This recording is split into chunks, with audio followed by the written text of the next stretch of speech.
الحمدللہ رب العالمین والصلاة والسلام علی سید الانبیاء والمرسلین اما بعد اعوذ باللہ من الشیطان الرجیم بسم اللہ الرحمن الرحیم والذین آمنوا واتبعتهم ذریتهم بإیمان الحقنا بهم ذریتهم وما ألتناهم من عملهم من شیء صدق اللہ العظیم اللہم صلی علی محمد وعلی آل محمد وبارک وسلم رب اشرح لی صدری ویسر لی امری واحلل عقدۃ من لسانی یفقهوا قولی وجعل لی وزیرا من اہلی آمین یا رب العالمین۔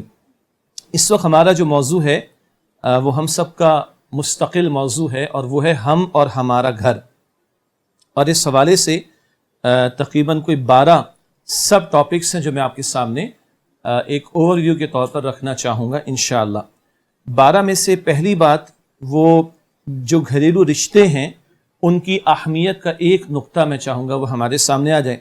دوسرا نقطہ ہمارا ہوگا گھر کے سربراہ کے تعلق سے کہ جو ذمہ داری بہرحال مرد پر ڈالی گئی ہے، البتہ اس کے ذیل میں ایک عورت کا کردار کیا ہے اس کی طرف بھی اشارہ ہوگا۔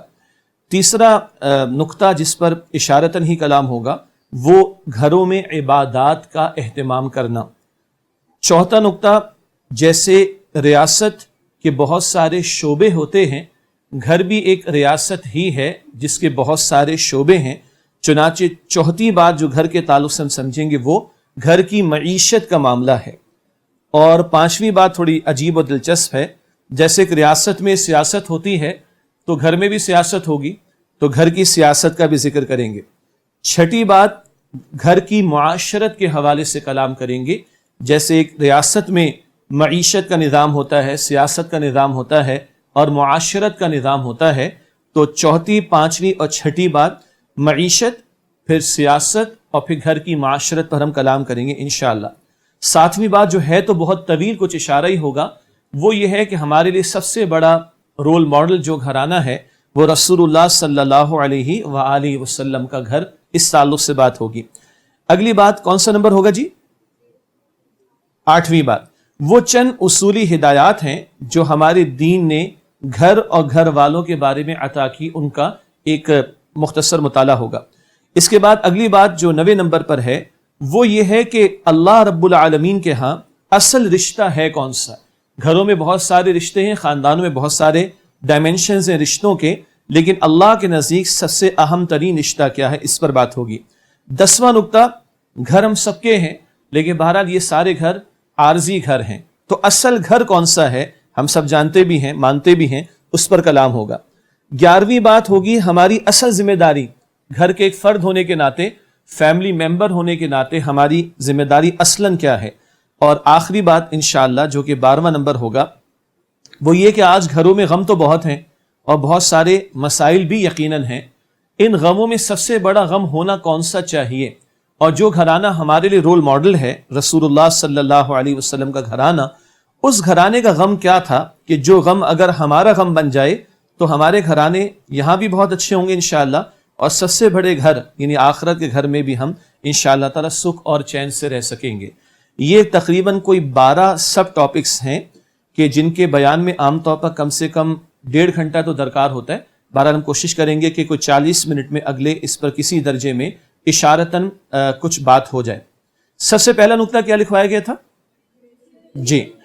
انسان کے بارے میں ایک رائے یہ کہ لفظ انس سے بنا ہے، انسیت جیسے ہم لفظ استعمال کرتے ہیں، اور یہ انسان آئسولیشن میں نہیں رہ سکتا، تنہائی میں نہیں رہ سکتا، اور اسی لیے انسان کو سوشل اینیمل بھی انگریزی میں کہہ دیا جاتا ہے، اور وہ چاہتا ہے کہ اس کے ارد گرد لوگ ہوں جن کے ساتھ وہ اپنی خوشی کو شیئر کر سکے، اپنے غم کو شیئر کر سکے، مشکل میں ہو تو وہ اس کے کام آ سکیں۔ اس کے بغیر انسانی زندگی کا گزارا جانا ممکن نہیں ہے۔ ہمارا دین دین فطرت ہے اور رب العالمین ہمارا خالق ہے، اور وہ ہماری ان ضروریات اور حاجات سے اچھی طرح واقف ہے، چنانچہ اس نے گھر کے تعلق سے اور گھریلو رشتوں کے حوالے سے بڑی جامع ہدایات ہم سب کو عطا فرمائیں۔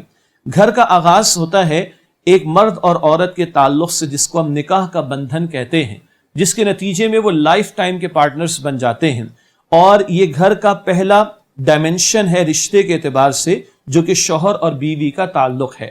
یہ موضوع اپنی جگہ بہت بڑا ہے، صرف ایک ہی آیت کا حوالہ کافی ہوگا کہ یہ تعلق کس قدر مضبوط دیکھنا چاہتا ہے اللہ سبحانہ و تعالیٰ۔ سورہ البقرہ کی آیت نمبر 187 میں ہے، ہن لباس لکم وانتم لباس لہن، وہ بیویاں تم شوہروں کے لیے لباس ہیں اور تم شوہر ان بیویوں کے لیے لباس ہو۔ اب لباس کا ایک بندے کے جسم سے قربت کا عالم کیا ہے، ہم سب کو اندازہ ہے۔ اتنی قربت اللہ ایک شوہر اور بیوی کو عطا کرنا چاہتا ہے، یہ ان میں دیکھنا چاہتا ہے۔ بہرحال موضوع طویل ہو جائے گا۔ یاد رکھیے کہ شیطان کا سب سے بڑا حملہ اسی بات پر ہے کہ یہ جو فیملی فیبرک ہے، یہ جو گھر کا رشتہ اور ناتا ہے، اس کو توڑا جائے، اور رحمان کی چاہت یہ ہے کہ اس کو جوڑا جائے۔ یہ تو ہوا آغاز ایک فیملی یونٹ کا نکاح کے ذریعے۔ آگے پھر اللہ اولاد عطا فرما دے تو دو ڈائمنشنز اور بڑھ جاتے ہیں۔ اولاد کا ماں باپ سے رشتہ، ماں باپ کا اولاد کے ساتھ رشتہ، یہ اپنی جگہ بڑے بڑے موضوعات ہیں۔ ان پر حقوق کا بیان بھی ہے، فرائض کا بیان بھی ہے۔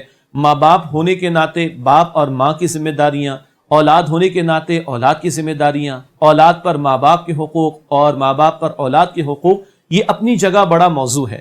اسی میں نے ابتدا میں کہا تھا کہ اشارے ہی کرنا مقصود ہے۔ ایک ڈائمنشن اور بھی ہے جو اسی کا نتیجہ ہے کہ یہی جو اولاد ہے یہ آپس میں بہن اور بھائی کا ان کا رشتہ ہے، رحمی رشتہ جس کو دین کہتا ہے، اور جس کے بارے میں سورہ نساء آیت نمبر 1 میں ہے، وَاتَّقُوا اللَّهَ الَّذِي تَسَاءَلُونَ بِهِ وَالْأَرْحَامَ، اور اللہ سبحانہ و تعالیٰ کا تقوی اختیار کرو جس کا نام لے کر تم سوال کرتے ہو، اور رحمی رشتوں کا بھی خیال کرو۔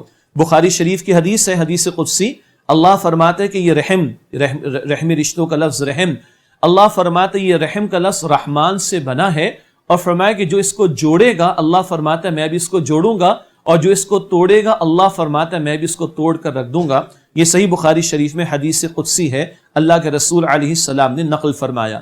تو یہ بہن بھائی کے درمیان حرمت کا معاملہ، یہ تقدس کا معاملہ، پھر حقوق اور فرائض کی بات بھی آئے گی۔ وہ حدیث آپ نے سنی ہے کہ 3 بیٹیوں کی پرورش پر حضور علیہ السلام نے جنت کی بشارت دی ہے۔ آپ کے علم میں وہ احادیث بھی ہوں گی جہاں 3 بہنوں کے حوالے سے، 3 خالاؤں کے حوالے سے اور 3 پھپھیوں کے حوالے سے بھی کفالت پر جنت کی بشارت اللہ کے رسول علیہ السلام نے عطا فرمائی۔ تو عورت کو اس قدر تقدس اور یوں کہیے کہ آسانی اللہ نے عطا فرمائی، اور کفالت کے تعلق سے ذمہ داری مرد پر ڈالی گئی۔ یہ تو ایک امیڈیٹ فیملی ہے جہاں شوہر بیوی کا تعلق، والدین کا اولاد کے ساتھ، اولاد کا والدین کے ساتھ، اور پھر بہن بھائیوں کا رحمی رشتے کا تعلق۔ شریعت نے بہت تعلیم عطا فرمائی۔ تو اس کو اور تھوڑا ایکسپینڈ کریں تو یہی گھرانے کہ جس کے ساتھ اور ایکسٹینڈڈ رشتے بھی ہوا کرتے ہیں۔ چچا کا معاملہ ہے، پھپھو کا معاملہ ہے، خالہ کا معاملہ ہے، ماموں کا معاملہ ہے، اوپر جائیں تو دادا اور دادی اور نانا نانی کے معاملات، اور اگر نیچے سے نیچے جائیں 3rd جنریشن پر تو پوتا اور پوتی، نواسے نواسیاں۔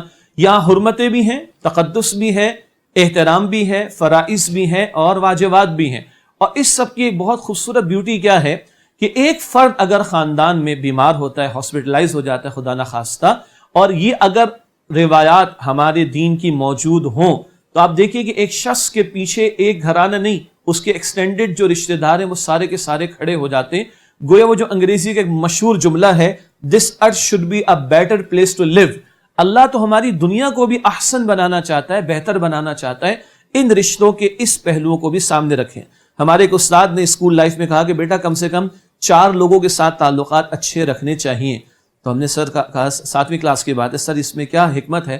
کہا بیٹا جب بندے کا جنازہ اٹھتا ہے تو کم سے کم 4 لوگ چاہیے ہوتے ہیں کندھا دینے کے لیے، تو کم سے کم 4 لوگوں کے ساتھ تو آپ کے تعلقات اچھے ہونے چاہیے۔ یہ پہلے نقطے کو اب میں کلوز کر لوں، ورنہ یہ نقطہ ہی بہرحال تقاضا کرتا ہے کہ اس پہ تفصیلاً کلام کیا جائے۔ دوسرا نقطہ کیا نوٹ کیا آپ لوگوں نے؟ گھر کا سربراہ۔ ظاہر بات ہے یہ تعلق ہے اس بات کا مردوں سے، لیکن عورتوں کو بھی سمجھنے کی ضرورت ہے۔ اللہ رب العالمین نے گھر کا نظام چلانے کے لیے مرد کو ایک اختیار دیا ہے اور اس کو قوام قرار دیا۔ یہ آیت جب بھی آتی ہے تو مردوں کو خوش فہمیاں ہو جاتی ہیں اور عورتوں کو پریشانیاں ہو جاتی ہیں۔ جی، مردوں کو خوش فہمیاں ہو جاتی ہیں، عورتوں کو پریشانیاں ہو جاتی ہیں۔ کون سی آیت ہے بھلا؟ سورہ نساء کی آیت نمبر ہے 34، سورہ نساء کی آیت نمبر 34، اور مردوں کو خوب یاد ہوتی ہے، ترجمہ بھی یاد ہوتا ہے، الرجال قوامون علی النساء، مرد عورتوں پر قوام ہیں۔ اچھا، کچھ لوگ بیچارے ترجمہ کرتے ہوئے ڈرتے ہیں، بڑا ہلکا ہلکا ترجمہ کرتے ہیں۔ مرد جو ہے نا وہ منتظم ہیں، ایڈمنسٹریٹر ہیں، حاکم کا ترجمہ کرتے ہوئے کچھ لوگوں کو مشکل ہوتی ہے۔ ترجمہ تو یہی بنے گا، گھر ایک ریاست ہے، جیسے میں نے کہا تھا آگے ذکر ہوگا، تو گھر کی ریاست کا سربراہ اللہ نے مرد کو بنایا، باپ ہونے کے ناطے اور شوہر ہونے کے ناطے، یا اولاً شوہر ہونے کے ناطے پھر باپ ہونے کے ناطے، اور آگے قرآن نے وجہ بتائی، وَبِمَا أَنفَقُوا، اس سے کہ وہ خرچ کرتے ہیں. اللہ نے صلاحیت بھی دی ہے اس تعلق سے، اور خرچ کرنا یعنی کفالت کی ذمہ داری اللہ نے مرد پر ڈالی. اللہ نے جو ہمارا خالق ہے، عورت ذات پر کفالت کی ذمہ داری کبھی نہیں ڈالی. عورت کو ہمیشہ کسی نہ کسی مرد کے ساتھ اٹیچ رکھا. بیٹی ہے تو کس کی ذمہ داری ہوگی؟ باپ کی. بیوی ہے تو کس کی ذمہ داری ہوگی؟ شوہر کی. شوہر کا انتقال ہو گیا، اولاد ہے تو اولاد کی ذمہ داری بیٹوں کی. وہ نہیں تو اپنے والد کی ذمہ داری، وہ نہیں تو بھائیوں کی ذمہ داری، وہ نہیں تو والد کی طرف سے کوئی رشتہ دار ہو، دادا ہو، یعنی مردوں کی طرف سے بات ہو رہی، مردوں کے تعلق سے دادا ہوگا، تایا ہوگا، چچا ہوگا، وہ نہیں تو نانا ہوگا، ماموں ہوگا، وہ نہیں تو اور قریبی محرم رشتہ دار، وہ نہیں تو اسلامی ریاست ذمہ دار. اگر اسلامی ریاست نہیں ہے تو مسلمان امت ذمہ دار ہے اس عورت کی کفالت کی، اس لیے کہ اسلامی ریاست کو قائم کرنے کی جد و جہد مسلمان امت پر لازم ہے. تو عورت پر ذمہ داری معاش کی ایک لمحے کو بھی زندگی میں کبھی نہیں ڈالی گئی. یہ کفالت کی ذمہ داری مرد پر ڈالی گئی. اور بہت سادہ سی بات سمجھ لینے کی ضرورت ہے، ہر انسٹیٹیوشن میں، ہر ادارے میں ٹاپ پر اتھارٹی ایک کے پاس ہوتی. سپورٹرز بہت ہوں گے، کمپلیمنٹ کرنے والے لوگ بہت ہوں گے، تعاون کرنے والے بہت ہوں گے، لیکن اگر ٹاپ پر اتھارٹی ایک کے پاس نہ ہو تو کبھی نظام نہیں چل سکتا. یہاں میرے ساتھ اگر ایک اور کسی مدرس کو بٹھا دیا جائے تو ایک کلاس روم نہیں چل سکتا. ایک اسکول کے اندر دو لوگوں کو ایکول پرنسپل بنا دیا جائے، ایک پرنسپل ہو ایک وائس پرنسپل ہو، چل جائے گا معاملہ. دو کو بالکل ایکول کر دیا جائے، فیملی نہیں اسکول نہیں چل سکتا، ادارہ کوئی نہیں چل سکتا. اسی طرح گھر کے انتظامی معاملات کو چلانے کے لیے مرد کو ایک درجہ اوپر رکھا گیا. البتہ میں نے عرض کیا تھا کہ اس سے مردوں کو خوش فہمی ہو جاتی ہے، تو ان کی اس خوش فہمی کو ذرا ہلکا کرنے کے لیے حدیث ہے. اللہ کے نبی علیہ السلام نے فرمایا، یہ بہقی شریف میں بھی ہے، کہ سید القوم خادمہم، قوم کا سردار قوم کا خادم ہوتا ہے. تو حاکم کی پوزیشن مشکل ہے، اس کو اپنی رعایا کی کفالت اور حفاظت کرنی ہے. سیدنا عمر فرماتے رضی اللہ عنہ، اگر فرات کے کنارے کتا بھی بھوکا مر گیا تو عمر کو اس کا جواب دینا ہوگا.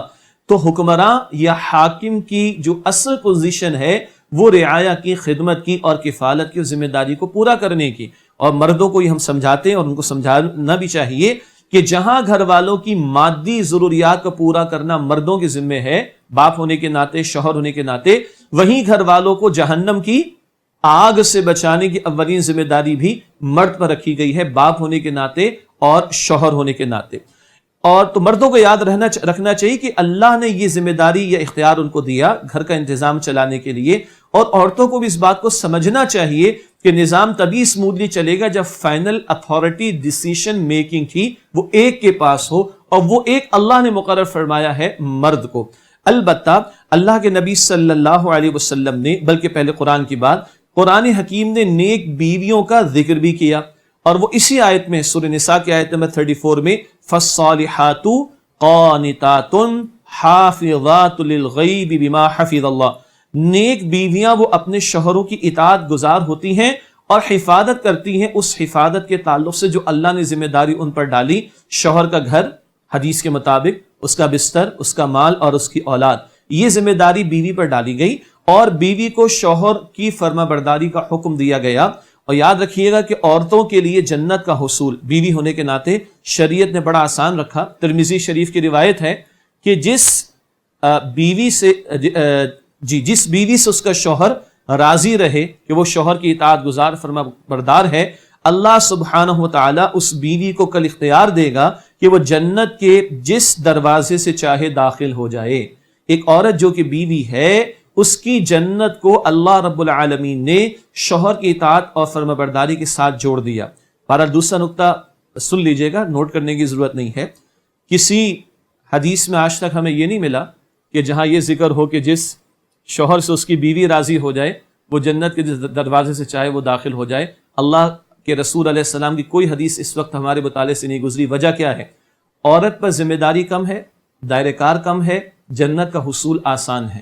مرد پر ذمہ داری زیادہ ہے، دائرہ کار بڑا ہے، اور مردوں کے لیے جنت کے حصول کی بہرحال مشقت بھی زیادہ ہے. یہ اگر مزاج ہوگا ایک گھرانے کا تبھی گھر مضبوط ہوگا.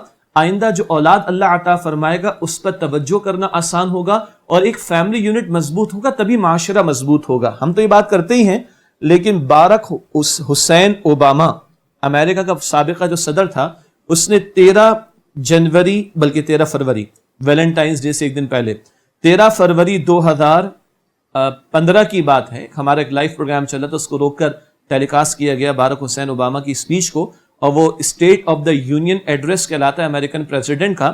اور وہ کہتا ہے کہ ایک مضبوط گھرانہ, ایک مضبوط معاشرے کی ضرورت ہے, اور ایک مضبوط معاشرہ, ایک مضبوط امریکہ کی ضرورت ہے. لوٹ کے بدھو گھر کو آئیں گے. اگر یہ فیملی یونٹ مضبوط نہ ہو تو لاکھ اسپیس وار کی تیاری ہو جائے. اگر مستقبل کی یہ نسلیں ہی محفوظ نہ ہوں تو ان کے کس مستقبل کو محفوظ رکھنے کے لیے اسپیس وار کی تیاری کی جا رہی ہے؟ تو گراؤنڈ پر اس گھرانے کا مضبوط ہونا یہ بہت بنیادی نقطہ ہے جو انسانیت کو بھی آج سمجھ آ رہا ہے. البتہ ہمارا خالق پہلے دن سے اس کی تعلیم ہم کو عطا کر رہا ہے. ایک نقطہ اس کے ساتھ ہی جوڑ لیجئے گا, بعد میں شاید وہ ذہن میں نہ رہے. ایک خاتون کا بڑا پیارا جملہ پڑھنے کو ملا کہ ہمیں معیار زندگی کو نہیں, معیار بندگی کو بلند کرنے کی ضرورت ہے. آج ساری دنیا اپنے معیار زندگی کو, لیونگ اسٹینڈرڈ کو بلند کرنے کی دوڑ میں لگی ہوئی ہے. ابھی تھوڑی دیر پہلے ایک جگہ, کہاں تھے ہم جی؟ رفا یونیورسٹی میں تھے, تو وہاں ایک گفتگو رہی, تو اس میں ایک بات میں نے عرض کی. کراچی کی یونیورسٹی میں ہم تھے 2-3 دن پہلے, سیرت کے تعلق سے پروگرام تھا, تو ایک صاحب نے بڑی اچھی بات کی کہ ایک اسٹڈی ہوئی امریکہ میں, اور یہ چیک کیا گیا کہ بھائی کون سے لوگ جو ہے وہ خوشحال اور مطمئن اور پرسکون ہوتے ہیں. تو انہوں نے ایک آئیڈیا لگایا کہ $30,000 پر منتھ جو کما رہا ہو, $30,000 اچھی خاصی اماؤنٹ ہے, جو ماہانہ کما رہا ہو, تو یہ لوگ بہت خوشحال ہوں گے. تو ان لوگوں کو انٹرویو کرنا شروع کر دیا. تو کہتے ہیں اکثریت نے کہا نہیں, ہمیں تو بڑے مسائل ہیں. تو اس سے پوچھا بھائی کتنا آپ کما لیں گے کہ آپ کے مسائل حل ہو جائیں گے اور آپ سکون میں آ جائیں گے؟ کہا $50,000 تو ماہانہ ہونا چاہیے. ڈالر کا ریٹ کیا ہے آج کل؟ 155 156 کم و بیش. اب باقی آپ ملٹی پلائی کر کے دیکھ لیجیے گا کتنے لاکھ ماہانہ بنیں گے. کہا اگر $50,000 ہو تو شاید ہم سکون میں ہوں گے. تو ان ریسرچ کرنے والوں نے اپنا اسٹینڈرڈ تھوڑا بڑھا لیا کہ ہم 50 والوں کے پاس نہیں جاتے, لاکھ والوں کے پاس. $1,00,000 ماہانہ, $1,00,000 ماہانہ کا مطلب 1.5 کروڑ سے اوپر. تو چلو ان کا انٹرویو لیتے ہیں. ان سے جب چیک کیا تو ان کی بھی اکثریت نے کہا وی آر ناٹ ہیپی. کہ بھائی آپ کو کتنا ملے گا تو آپ ہیپی ہو جائیں گے؟ کہ $2,00,000 ماہانہ تو ہونے چاہیے. جب وہ 2 لاکھ کے پاس گئے تو وہ 3 لاکھ کے چکر میں. تو یہ کبھی ختم نہ ہونے والا مسئلہ ہے. بہرحال خاتون نے کہا کہ ہمیں معیار زندگی کو نہیں, معیار بندگی کو بلند کرنے کی ضرورت ہے. اور اگر مرد قوام ہے تو اس کو اپنے گھر والوں کے معیار بندگی کو آگے بڑھانے کی ضرورت ہے. یہ ذکر آگے بھی آئے گا انشاءاللہ تعالی. البتہ یہ نقطہ یہاں پر اس لیے ذکر کیا گیا کہ ہم سب گھر والوں نے مل کر مجموعی طور پر اپنے معیار بندگی کو بڑھانے اور بلند کرنے کی کوشش کرنی ہے. اس پر آگے بھی کلام ہوگا انشاءاللہ تعالی. یہ 2 باتیں ہوئی مختصراً. اگلا نقطہ تھا عبادات کے تعلق سے. البتہ اس سے پہلے ایک نقطہ یہ سمجھ لیں کہ جیسے میں نے عرض کیا تھا کہ ایک ریاست ہوتی ہے, ریاست کا سربراہ ہوتا ہے, ریاست کے بہت سارے ادارے ہوتے ہیں, اور پھر ان اداروں کے حوالے سے بہت سارے فنکشنز ہوتے ہیں. یہ سارے فنکشنز صحیح طرح پرفارم ہوں, ادارے صحیح طرح کام کریں تو ریاست صحیح طرح چلتی ہے. ہمارا دین بھی اجتماعی سطح کی گفتگو کرتا ہے. بہت غلط کہتے ہیں وہ لوگ جو یہ کہتے ہیں کہ دین کا سیاست سے کوئی تعلق نہیں. بہت غلط کہتے ہیں وہ لوگ جو یہ کہتے ہیں کہ دین کا سیاست سے کوئی تعلق نہیں. ہاں, جس کو آج ہمارے سیاست کہا گیا ہے وہ تو ہے ہی بہت ہی غلط شے. جو کچھ ہو رہا ہے, زبان کچھ ہوتی, دعویٰ کچھ ہوتا ہے, عمل کچھ ہوتا ہے, دوسرے کے لیے معیار کچھ اور, اپنے لیے معیار کچھ اور. ورنہ میں آگے عرض کروں گا کہ سیاست تو گھر میں بھی ہونی, ابھی ذکر آ رہا ہے تھوڑی دیر میں. تو کہنے کا مطلب یہ ہے کہ ایک ریاست کے جیسے بہت سارے ادارے ہوتے ہیں, گھر بھی ایک ریاست ہے. گھر کا حکمراں کون ہوگا یہ بھی ذکر کر دیا گیا, اور گھر کے بھی کچھ ادارے ہوں گے. میں 4 کا ذکر کرنا چاہوں گا, نمبر 3, 4, 5, 6. عبادات, معیشت, سیاست اور معاشرت. عبادات کا تعلق کس طرح آئے گا؟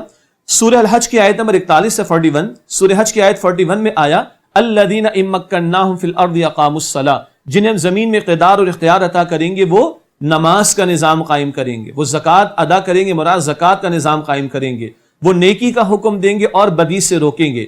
یہ ایک اسلامک اسٹیٹ, یہ اسلامی ریاست کا مینیفیسٹو ہے. نماز کا نظام, زکوٰۃ کا نظام, نیکی کا حکم دینا, بدی سے روکنا.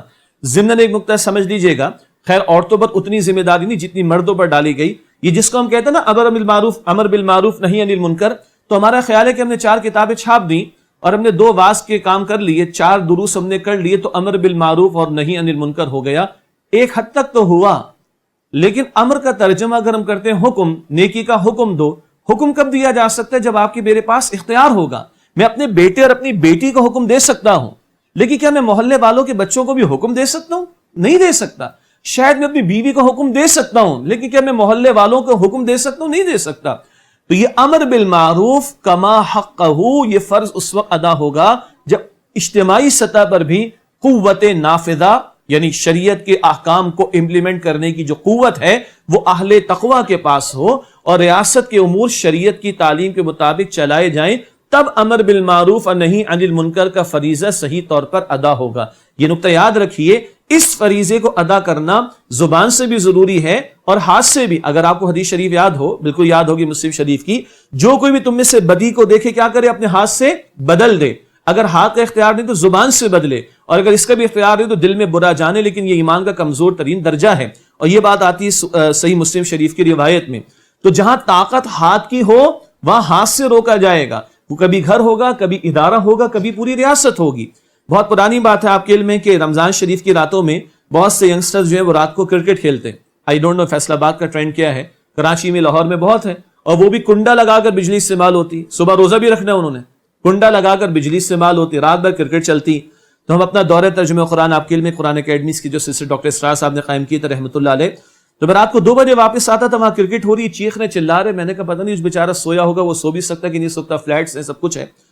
ایک دن 23 شب میں واپس آ رہے تھے تو پاکستان رینجرز کی 2 گاڑیاں کھڑی ہوئی تھی، اور ان گاڑیوں نے وہ لائٹیں بھی اتروائی اور کرکٹ بھی بند کروائی۔ 22 دن تک محلے والے کہتے رہے ہوں گے، ان کو سمجھ میں نہیں آئی، لیکن جن کے ہاتھ میں طاقت تھی، جب ان کی 2 گاڑیاں آ کر کھڑی ہوئی تو ان کو سمجھ میں اچھی طرح آ گئی۔ یہ ہے ریاست کی سطح پر کرنے کا کام۔ تو مینیفیسٹو قرآن کہتا ہے سورہ الحج آیت نمبر 41، جو کہ اسلامی ریاست کے حکمرانوں کی ذمہ داری ہے، نماز کا نظام، زکوٰۃ کا نظام۔ عرض کرنے کا مطلب یہ تھا جس طرح ریاست کی سطح پر ایک ذمہ داری ہے، اسی طرح اب آئیے گھر کی طرف۔ گھر بھی ایک ادارہ ہے بلکہ ایک ریاست ہے، اور گھر کے بھی بہت سارے گوشے ہوں گے، ڈائمینشنز ہوں گے، ادارے ہوں گے یا پہلو ہوں گے، جن میں ایک بہت بڑا پہلو عبادات کا ہے۔ کیا فرمایا اللہ کے نبی علیہ السلام نے؟ بچہ 7 سال کا ہو جائے تو نماز کی تلقین کرو، اور 10 سال کا ہو جائے تو اس کے ساتھ سختی کا معاملہ کیا جائے، تاکہ جب وہ بالغ ہو تو نماز کا پابند ہو جائے۔ ظاہر بات ہے کہ 7 سال کا بچہ، اتنی عمر کا بچہ بار بار تو مسجد نہیں جائے گا، مراد ہے کہ اس کی والدہ اس کو نماز کے لیے کھڑا کریں، اس کے والد کو بھی چاہیے کہ سنت و نوافل وہ گھر میں ادا کریں، تاکہ بچہ ہے، بچی ہے، وہ دیکھ کر ان کو بھی شوق پیدا ہو۔ اور ماشاءاللہ جن گھرانوں میں اہتمام ہے وہاں 2 سال کا بچہ بھی حالت سجدہ میں ہوتا ہے۔ میرا بیٹا ایک سب سے چھوٹا، وہ 2 سال کا ہے، ماشاءاللہ ٹوپی بھی پہنتا ہے اور کبھی جمپ لگا کر سیدھے سجدے میں جاتا ہے۔ اب وہ وہی اپریشیٹ کر سکتے ہیں کہ جو ماں باپ بن چکے ہیں الحمدللہ۔ تو یہ ہماری اقدار ہیں، تو ماں کا اس میں بہت بڑا رول ہے، اس لیے کہ شوہر کو، باپ کو بچوں کے، اس سے تو معاش کی ذمہ داری کے لیے 8-8 10-10 گھنٹے باہر لگانے، اس دوران میں 2 نمازیں 3 نمازیں جو گھر میں وقت آ جاتا ہے ان کا، وہ ماں کا ایک بہت بڑا رول ہوتا ہے۔ اچھا کوئی ماں نہ ہو، کوئی بڑی بہن بھی ہوگی، ہمیں اللہ نے سب سے پہلے بیٹی عطا فرمائی، ماشاءاللہ وہ باقی بچوں کی نماز کا معاملہ تھا اور ان کی حفظ کو سننے کا معاملہ اور تجوید کو دیکھنے کا معاملہ اللہ کی نعمت ہے۔ تو آج یہاں وہ بھی ہماری بیٹیاں ہوں گی جو ابھی بیٹیاں ہی ہیں یا بہنیں ہی ہیں، مگر اگر چھوٹے بہن بھائی ہیں تو اگر آج ان پر وہ محنت ہوگی تو کتنا بڑا صدقہ جاریہ ہوگا۔ تو خیر 7 سال کا ہو تو اس کو نماز کی تلقین، 10 سال کا ہو جائے تو سختی کا معاملہ۔ جی سختی سے کیا مراد ہے؟ کچھ لوگوں نے اس کا مس یوز کرنا شروع کر دیا، مار دھاڑ شروع کر دی۔ یہ مار دھاڑ مراد نہیں، سختی سے کم از کم مراد یہ کہ جس طرح بچے کے نمبر انگلش میں کم آ جاتے ہیں یا میتھس میں کم آ جاتے ہیں تو والدین ناراض ہوتے نا، تو کیا نماز کے ضائع ہونے پر، نماز کے چھوٹ جانے پر ماں باپ کو پریشانی ہوتی؟ یہ ہے کم سے کم اس کا تقاضا سختی کا۔ اسی طریقے پر جب روزوں کا معاملہ آئے تو بہت چھوٹے بچوں کو روزہ کس طرح رکھوایا جاتا ہے؟ ہماری والدہ ہمیں بچپن میں آدھے دن کا روزہ رکھواتی تھی۔ اگر ہم سحری میں اٹھ گئے تو 12 بجے، دوپہر کا اسکول تھا تو 12 بجے ہمیں افطار کروا دیا جاتا تھا، اور جب اس دوپہر کا اسکول ختم ہوا، چھوٹے رہے، صبح کے اسکول آ گیا تو جناب یہ کہ دوپہر میں آئے، کھایا پیا اور 1 بجے روزہ سٹارٹ کروائے، شام میں کھلوا دیا۔ ظاہری بات ہے جب چھوٹے بچے ہیں تو ان پر تو شریعت کے احکامات لاگو نہیں ہوتے، لیکن اس سے مقصد کیا ہوتا ہے؟ ان کو ترغیب دلانے کا معاملہ۔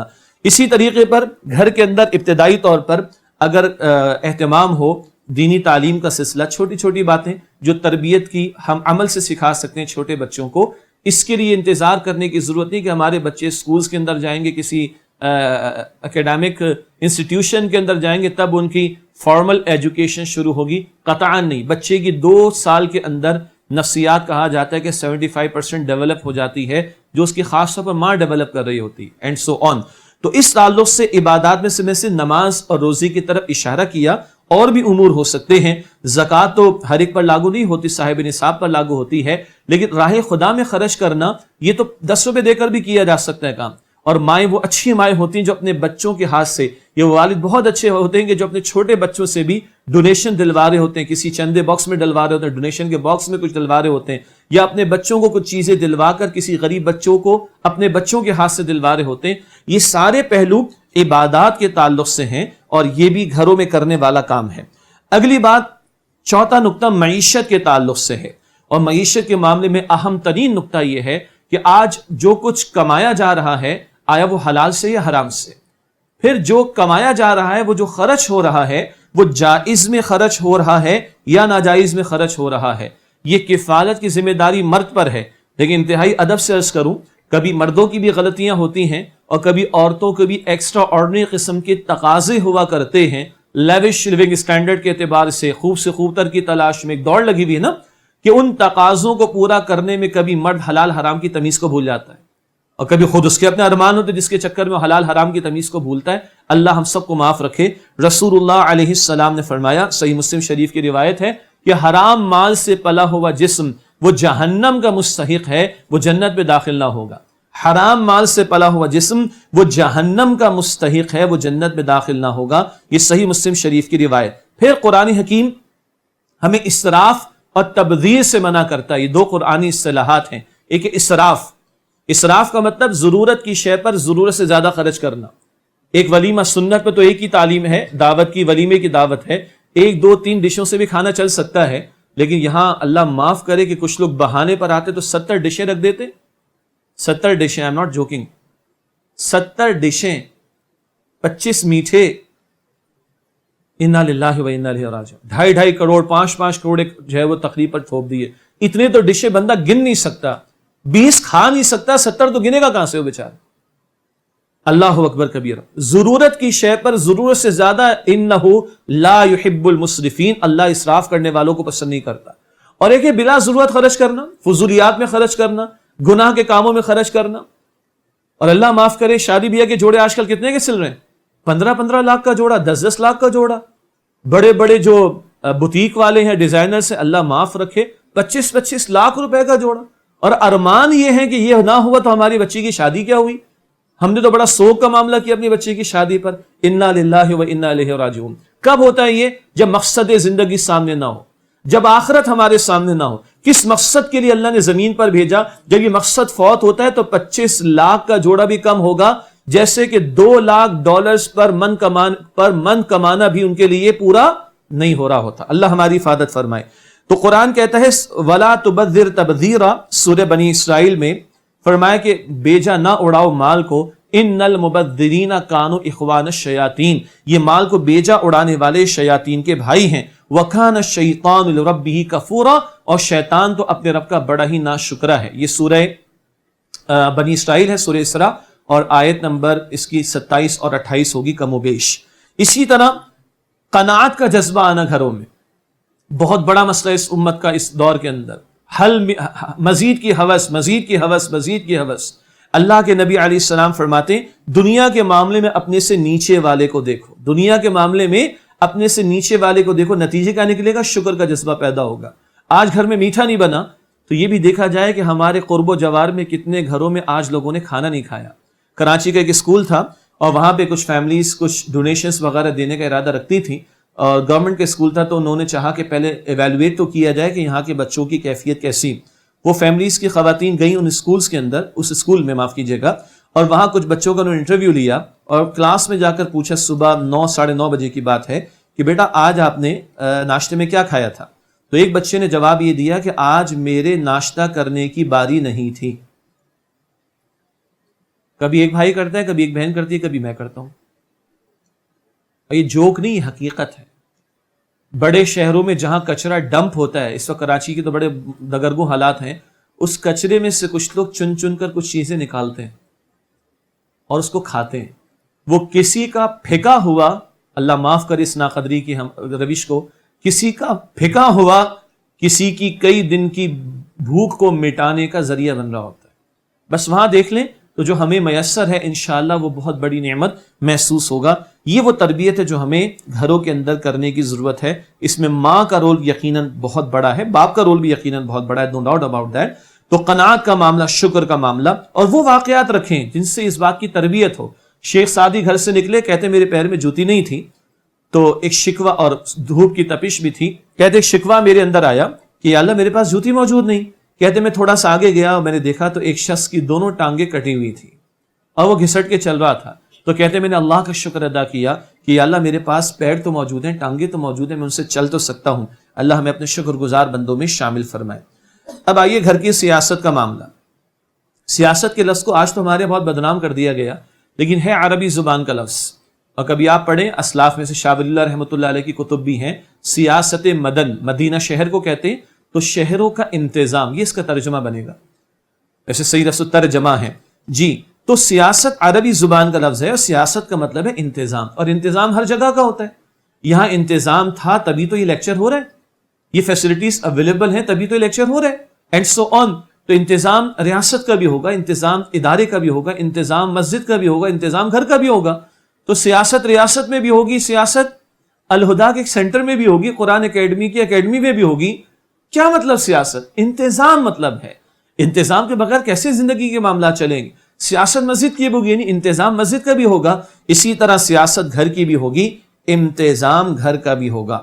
اور سیاسی معاملات میں پہلا اصول یہ ہوتا ہے کہ اتھارٹی کس کی، ساورنٹی کس کی ہے، بڑا کون ہے۔ کہیں دنیا کہتی ہے کہ بڑے عوام ہیں، بینجامن فرینکلن نے کہا، وہ جو سیکولرزم کے حامی لوگ ہیں، government of the people, for the people, by the people, عوام کی حکومت عوام کے لیے، عوام ہی کریں گے، عوامی خدا ہے، معاذ اللہ جو چاہے سو کر لے۔ اسلام کہتے نہیں، اِنِ الْحُکْمُ إِلَّا لِلَّهِ، سورہ یوسف کی آیت نمبر 40 بھی ہے، حکم کا اختیار اللہ کے لیے، اتھارٹی اللہ کے لیے ہے۔ گھر میں اتھارٹی اللہ نے کس کو دی ہے؟ بہرحال وہ شوہر کو دی ہے، تبھی نظام اسموتھلی چلے گا، جیسے کہ مثال پہلے آ گئی۔ البتہ قرآن حکیم میں جہاں شوہروں کو بڑا کہا گیا، سورہ نساء آیت نمبر 34 میں، وہیں اس آیت کے اختتام پر یہ کہا گیا کہ سب سے بڑا اللہ سبحانہ و تعالی ہے۔ تو شوہروں کو بھی سمجھانے کی ضرورت ہوتی ہے، سمجھنے کی ان کو کوشش کرنی چاہیے کہ اپنی اس اتھارٹی کا مس یوز نہیں کرنا، کل اللہ کو اس کے بارے میں جواب دینا ہے۔ جیسا اللہ کے نبی صلی اللہ علیہ وسلم نے حجۃ الوداع کے موقع پر فرمایا، اتقوا اللہ فی نسائکم، اپنی بیویوں کے بارے میں اللہ سبحانہ و تعالیٰ سے ڈرتے رہنا، کہ ان کے بارے میں تم نے اللہ کو جواب دینا ہے۔ اسی طرح جہاں گھر کا اسموتھلی فنکشن چلنا ہے، وہاں اس گھر کا اور ہمارا، ہم سب کا سب سے بڑا دشمن کون ہے؟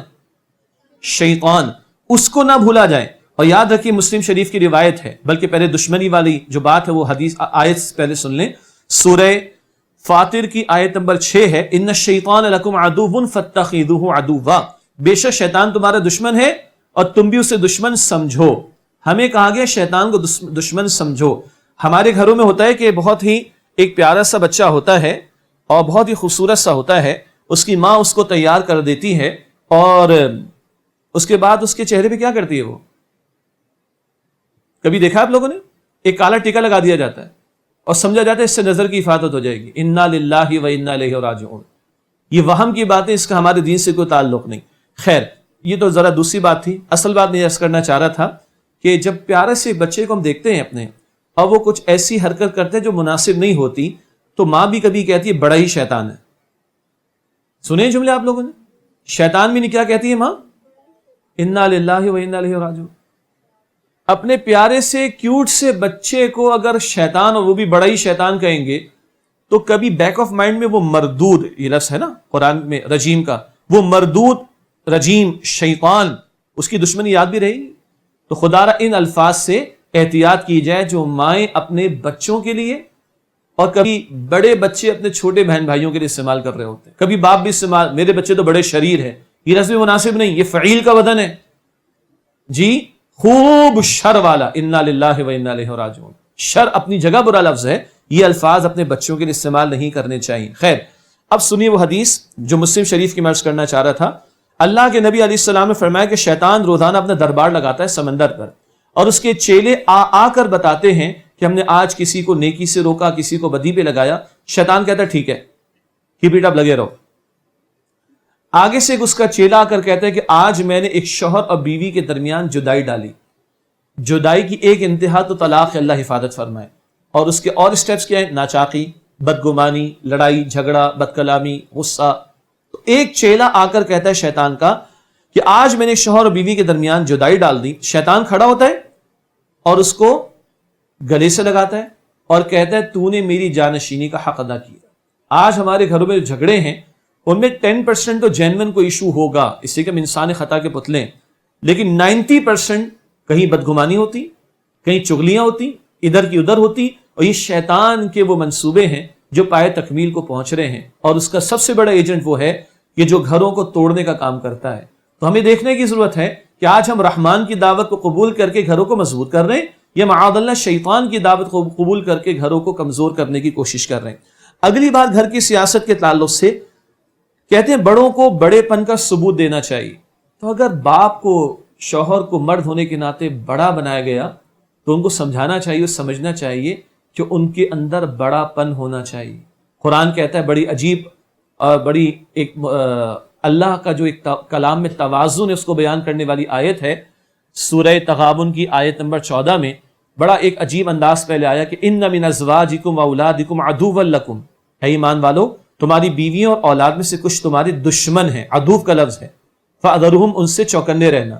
مراد ایسی خواہشات پوری کرتے چلے جانا بیویوں کی, اولاد کی, کہ بندہ جائز اور ناجائز کی تمیز کو بھول جائے, حلال حرام کی تمیز کو بھول جائے اور اللہ کے احکامات کو پامال کر دے. تو فرمایا کہ یہ تمہاری اولاد, یہ تمہاری بیویاں تمہاری دشمن بن گئی. لیکن اتنا سخت جو لفظ آیا, آگے اللہ ہی کے کلام کا توازن سنیے, 3 الفاظ استعمال کر کے اس بات کو ہلکا اور نرم کیا گیا. فرمایا آگے سورہ تغابن کی آیت نمبر 14 میں وَإِن تَعْفُوا وَتَصْفَحُوا وَتَغْفِرُوا, اگر تم معاف کر دو اور درگزر کر دو اور بخش دو, جانے دو, تو فَإِنَّ اللَّهَ غَفُورٌ رَحِيمٌ, تو بے شک اللہ بھی غفور ہے, بہت بخشنے والا, رحیم انتہائی رحم فرمانے والا ہے. حاصل کلام مردوں کو بڑے ہونے کے ناطے بڑے پن کا ثبوت پیش کرنا چاہیے اور معافی, درگزر, عام حالات میں اسی رویے کو اختیار کرنا چاہیے. کبھی الگ سے سوچئے گا اللہ کا حلم کتنا ہے. حلم اللہ کی صفت ہے نا, حلیم. اللہ کے ساتھ لوگ شرک کر رہے ہیں, اللہ کا کفر کر رہے ہیں, اللہ کا سرے سے انکار کرنے والے ایتھیسٹ کی تعداد بڑھتی چلی جا رہی, مگر اللہ نے زمین پھاڑ کر ان کو دھسا نہیں دیا, اللہ نے ان کی سانس کو نہیں روکا, اللہ نے اپنی بے شمار نعمتیں جو وہ عطا کر رہا ہے نہیں روکی. اللہ کا حلم دیکھیں کتنا وہ معاف فرما رہا ہے. اور حدیث میں آتا ہے تخلقوا باخلاق اللہ, اللہ کے اخلاق سے اپنے اخلاق کو سنوارنے کی کوشش کرو تو اللہ معاف فرماتا ہے. بندوں کو بھی کہا جا رہا ہے کہ تم بھی معاف کرو. اسی طرح گھر میں بڑے چھوٹے کے ادب کا معاملہ, یہ جو آج کل ہو گیا نا, کچھ فرینکنس بڑھ گئی. بیٹی ماؤں سے سینہ تان کر بات کرے تو یہ تو قیامت کی علامات میں سے ہے نا جی. ماں اور بیٹی کی محبت اور دوستی بجا ہے, مگر ماں اور بیٹی کے درمیان ایک تقدس کا معاملہ, ایک احترام کا معاملہ, اسی طرح بیٹے اور باپ کے درمیان کا معاملہ. تو بعض لوگ فرینکنس کے تعلق سے جو ایک بدتمیزی اور بے ادبی کے معاملات عام ہوتے چلے جا رہے ہیں اس کو بھی گوارا کر رہے ہیں. یہ غلط بات ہے. وہاں جو حضور علیہ السلام کی حدیث ہے کہ جو ہمارے بڑوں کا ادب نہ کرے اور چھوٹوں پر شفقت نہ کرے وہ ہم میں سے نہیں ہے, اس حدیث کو بھی بہت زیادہ سامنے رکھنے کی ضرورت ہے. تو یہ سیاست کے تعلق سے گھر کی کہ بڑا کون ہے, بڑا کس کو بنایا گیا, مگر وہ بڑے پن کا مظاہرہ بھی کرے. اس گھر کے انتظام کو برباد کرنے والا سب سے بڑا دشمن شیطان, اس کے تعلق سے چوکنا رہا جائے اور بڑوں اور چھوٹوں کے درمیان جو احترام کا, تقدس کا رویہ ہے وہ بھی برقرار رہے.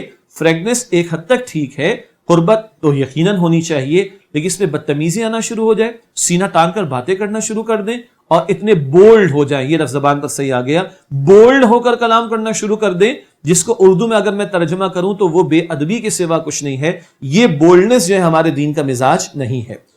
اس کے بعد کون سا نمبر ہے جی؟ پوائنٹ نمبر 6 ہے جو ہم بات کریں گے, اور وہ معاشرت کا پہلو. معاشرے کا لفظ عشر سے, عشر سے نکلا, اس کا ترجمہ 10 کا ہوتا ہے. ٹیکنیکلی کہا جائے گا کہ جس مقام پر, جس خطے میں, کسی علاقے میں 10 گھرانے مل جل کر رہنا شروع ہو جائیں تو وہاں ایک معاشرہ وجود میں آ جائے گا. وہاں ایکسٹینڈڈ فیملیز اور رشتے بھی ہوں گے، وہاں لین دین بھی شروع ہوگا، حقوق و فرائض کی بات بھی آئے گی، رائٹس اینڈ اوبلیگیشنز کی بات بھی آئے گی۔ یہ تو ذرا اس لفظ کی وضاحت ہے کہ معاشرے کا لفظ عشر یا عشر سے بنا کہ جہاں 10 گھرانے ساتھ مل کر رہنا شروع کر دیں وہاں ایک معاشرہ وجود میں آ جائے گا۔ اب آئیے اس معاشرت کے تعلق سے ہمارے دین کی تعلیمات کس قدر عمدہ ہیں۔ گھر میں ماں باپ بھی ہیں، شوہر بیوی بھی ہیں، اولاد بھی، بہن بھائی، یہ امیڈیٹ فیملی ممبرز ہیں، لیکن یاد رہے کہ یہ سب مسلمان ہیں، یہ بڑا اہم نقطہ ہے۔ اور ہمارا پہلا اور اولین رشتہ ایمان کا رشتہ ہے۔ اللہ تو قرآن میں کہتا ہے سورہ الحجرات کی آیت نمبر 10 میں انما المؤمنون اخوہ، بلا شبہ اہل ایمان تو آپس میں بھائی بھائی ہیں۔ تو یہ ساری امت ہی اس رشتے کے تعلق سے ایک دوسرے کے اوپر حقوق و فرائض رکھتی ہے۔ البتہ جن کے ساتھ ہمارا یہ گھریلو رشتہ بھی ہو گیا تو یہ تو نور علی نور والی بات آ جائے گی کہ ایمان کے رشتے کے ساتھ ساتھ یہ دنیاوی رشتے بھی اللہ رب العالمین نے ہمیں عطا فرما دیے۔ اس معاشرت میں بہت سارے پہلو آ سکتے ہیں، 2-3 کی طرف اشارہ کر دوں۔ آج اس معاشرت کے تعلق سے ایک بہت بڑا مسئلہ جو ہمارے معاشرے کا ہے وہ ہمارے لباس کا ہے۔ یہاں تو ماشاءاللہ ایک بڑا پاکیزہ ماحول ہے، ہم بھی احتیاط ہی کرتے ہیں، لیکن ماشاءاللہ خوشی کے یہاں تمام ہی خواتین جو بڑی ہیں وہ نقاب میں ہیں الحمدللہ۔ لیکن عام جو صورتحال اس وقت سوسائٹی کی ہے کہ ہمیں نگاہیں نیچی کرنا پڑ جاتی ہیں۔ اس طرح کا ڈریس کوڈ ہے کہ سمجھ نہیں آتی کہ ان بچیوں کے ماں باپ میں کوئی غیرت نام کی بات بچی بھی ہے کہ نہیں۔ وضع میں تم ہو نصارہ تو تمدن میں ہنود، یہ ہے وہ مسلمان جنہیں دیکھ کر شرمائے یہود۔ اور لباس بہت کچھ پریزنٹ کرتا ہے انسان کی اقدار کو بھی اور اس کی نظریات کو بھی اور اس کی باطن کی کیفیات کو بھی۔ ایک اور اہم پہلو وہ ہے خوشی غمی کے مواقع۔ اللہ کا دین دین فطرت ہے اور وہ چاہتا ہے کہ بندے خوشی میں خوشی بھی منائیں اور غمی میں غم کے اظہار بھی کریں، مگر دین نے خوشی غمی کے لیے رہنمائی بھی عطا فرمائی۔ لیکن آج نکاح کا موقع دیکھ لیں، اللہ ہمیں اپنے حفظ و امان میں رکھے، بھارت کو زیادہ دور بھی ہم سے نہیں ہے، کس طرح کی چھاپ ہے ہماری نکاح کی تقاریب پر۔ جی بس وہاں وہ جنتر منتر پڑھتا ہے وہ ان کا پنڈت، ہمارے مولوی صاحب چند آیات پڑھ دیتے ہیں جس کا ترجمہ بھی نہیں ہوتا، باقی جو کچھ ایک تومار ہے، رسومات کی بھرمار ہے، اللہ کی پناہ۔ اسی طریقے پر میت کا موقع، مسلمان میت کے موقع پر بھی مسلمان نظر آتا ہے، اور اللہ کے نبی علیہ الصلوۃ والسلام نے اس کے تعلق سے تعلیمات عطا فرمائی۔ یہ میں صرف اشارے کر رہا ہوں ورنہ یہ تفصیل طلب باتیں ہیں۔ اسی طریقے پر رہن سہن کے معاملات، ہم بہرحال مسلمان ہیں، ہمارا اپنا ایک عقیدہ ہے، ہمارا اپنا ایک نظریہ ہے، ہمارا اپنا ایک دین ہے، تو ہم میں اور ہندوؤں میں فرق ہونا چاہیے، لیکن یہاں کئی مواقع پر وہ ہندوانہ تہذیب کی چھاپ ہم پر دکھائی دیتی ہے۔ بڑی مشکل سے بھارتی ڈرامے شاید بند ہے نا آج کل، تو ایسے ہی ہے نا جی، لیکن کیا یوٹیوب پر اویلیبل نہیں؟ 10 سال پرانی بات ہے، ایک علاقے میں ایک لڑکا، ایک نوجوان بڑا پریشان، بھائی کیا ہو گیا؟ بھائی والدہ بڑی پریشان ہے آج کل، کیا ہو گیا والدہ کو؟ اسٹار پلس بند ہو گیا ہے، یہ والدہ کی پریشانی، 10 سال پرانی بات۔ بچے پوچھ رہے ہیں اپنی بہنوں کی شادی کے موقع پر کہ باجی پھیرے کب لگائیں گی؟ کب پوچھ رہے ہیں بچے جب ان کے سامنے یہی سارا ٹرینڈ ٹی وی پہ چلتا رہا؟ اور پھر بچے اب پوچھ رہے ہیں کہ دادا کی چتا کب جلے گی؟ تو میں نے ایک دفعہ عید کے خطبے میں کہہ دیا، روا روی میں ذرا فلو میں بات آ گئی، کل ایسا نہ ہو کہ ہمارے بچے کہیں ہم سجدہ تو کر رہے ہیں، ہمارا بت کدھر ہے؟ تو بعض بزرگوں نے بعد میں کہا آپ نے بڑی سخت بات کی۔ میں نے کہا ہم جو گھروں میں بچوں کو دکھا رہے ہیں وہ سخت ہے کہ نرم ہے؟ آج وہ کہہ رہے کہ باجی پھیرے کب لگائے گی، آج وہ کہہ رہے دادا کی چیتا کب جلے گی، تو کل وہ نہیں پوچھے گا آپ کا ہمارا بت کدھر ہے؟ کیا ان پٹ ڈال لیں اس کے اندر ہم؟ تو ذرا دیکھ لیں۔ اور یہ جو ابھی میں نے تھوڑی دیر پہلے کہا تھا کہ خوبصورت بچے کے ماتھے پہ وہ ماں کیا لگاتی ہے؟ کالا ٹیکا۔ آگے مجھے بتائیے وہ کالا دھاگا نہیں پہناتے ہم لوگ ہمارے معاشرے میں؟ لوگ گھر کے باہر گھوڑے کی نال نہیں لگائی جاتی؟ گاڑی کے پیچھے کیا لگائی جاتی؟ کالی ربن۔ 20 لاکھ کی گاڑی کے پیچھے 5 روپے کی کالی ربن، وہ بچائے گی اس کو کیا؟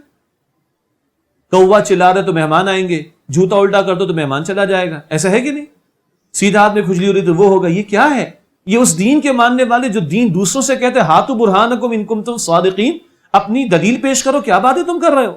قرآن کہتا ہے سورہ بنی اسرائیل آیت نمبر 36 میں لا تخف ما لیس لک بہ علم، جس بات کا علم ہے اس کے پیچھے نہ پڑو۔ جو دین اس شان کے ساتھ شروع ہوئی جس کی تعلیم اقرا اقرا اقرا، علم علم علم، ہمارا عقیدہ، ہمارا نظریہ، ہماری سوچ، ہماری فکر، ہمارا طریقہ زندگی وہ علم کی بنیاد پر ہونا چاہیے۔ یہاں ہندوانہ تہذیب کے اثرات اور ہر ادھر ادھر کی بات کو 13 کا نمبر ہمارے بھی منحوس سمجھا جاتا ہے کہ نہیں؟ 13 فلور نہیں ہوتا امریکہ کے اندر، آپ کو پتا ہوگا جی، وہ 13 کے حصے کو منحوس سمجھتے ہیں۔ ہمارے بھی رہا، سفر کی 13 تاریخ کو معاذ اللہ منحوس سمجھا جاتا ہے، سفر کے مہینے کو منحوس سمجھا جاتا ہے، اور اللہ کے نبی نے 14 صدیوں پہلے فرمایا، بخاری کی روایت ہے، ولا سفر، نہ سفر کے مہینے کے اندر کوئی نحوست کا معاملہ۔ کوئی پلٹ کر نہیں دیکھتا کہ آج جو ہم نے اللہ اور اس کے پیغمبر صلی اللہ علیہ وسلم کی تعلیمات کو پس پش ڈال دیا، یہ ان کی نحوستیں، یہ ان کی وجہ سے بے برکتی ہے۔